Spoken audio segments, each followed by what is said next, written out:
Hello guys, welcome back to this channel. In this today's tutorial, I'm going to show you how you can use DALL-E to create image with AI in ChatGPT.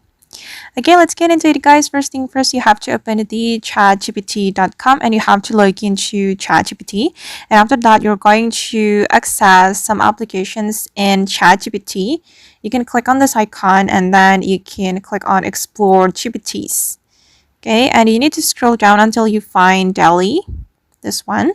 We're going to use this feature or this app to create image with AI. I'm going to tap on that and then I'm going to start the chat.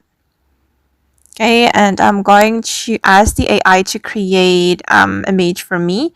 I'm just going to type in create magical forest for me with a lot of butterfly fairies.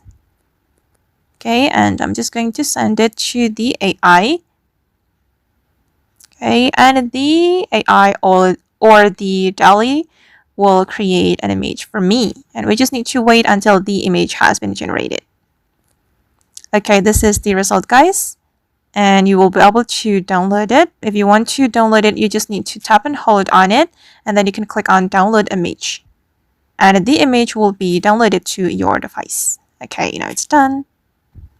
Okay guys, and that's how we can use DALL-E in ChatGPT to create image with AI. I hope this tutorial will be useful for you. Thank you so much for watching and see you in the next video.